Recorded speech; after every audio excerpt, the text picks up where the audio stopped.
Maroon পোশাকে রাজকীয় আবহে মিম। ঢাকায় চিত্রনায়িকা বিদ্যা সিনহা মিম। বিভিন্ন সিনেমায় অভিনয়ের পাশাপাশি মডেলিং জগতেও তার সরব বিচরণ। বিভিন্ন সময়ে নানান রূপে অবতারে নিজেকে মেলে ধরতে পছন্দ করেন তিনি। এবারও তার ব্যতিক্রম হলো না। জন্মদিনের রেশ কাটতে না কাটতেই সামাজিক মাধ্যমে একগুচ্ছ নতুন ছবি নিয়ে ভক্তদের মাঝে হাজির হলেন এই অভিনেত্রী। বৃহস্পতিবার দুপুরের দিকে সামাজিক মাধ্যমে 1 ডজন ছবি প্রকাশ করেন এই নায়িকা। তার এই লাবণ্য ছড়িয়ে পড়তেই ভক্তদের মাঝে ছড়িয়েছে মুগ্ধতা। ছবিগুলোতে মিমকে দেখা যায় ক্লাসিক ও আভিজাত্যের এক অনন্য মিশ্রণে। তার পরনে ছিল গাঢ় খয়েরি বা মেরুন রঙের একটি স্লিভলেস ফ্লোর টাচ পোশাক, যা তাকে করে তোলে আকর্ষণীয়।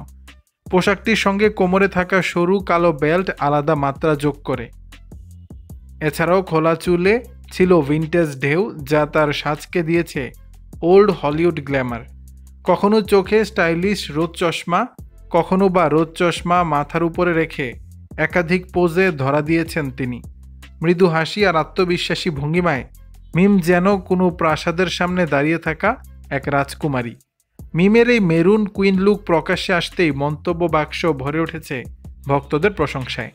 একজন লিখেছেন, আপনাকে রানীর মতো লাগছে, আরেকজন লিখেছেন, দিন দিন আরও বেশি সুন্দর হচ্ছেন। অনেকেই আগুন এবং ভালোবাসার ইমোজি দিয়ে তাদের মুগ্ধতা প্রকাশ করেছেন। তবে মিমের আরও একটি পরিচয় রয়েছে, তাকে বলা হয় ভ্রমণ কন্যা। চিরচেনা অভিনয় ও মডেলিংয়ের বাইরেও দেশ বিদেশের নানা প্রান্তে ঘুরে বেড়াতে পছন্দ করেন তিনি। কিছুদিন আগেই জন্মদিন পালন হলো তার। পরিবারের সঙ্গেই কাটিয়েছেন সেই সুন্দর মুহূর্ত।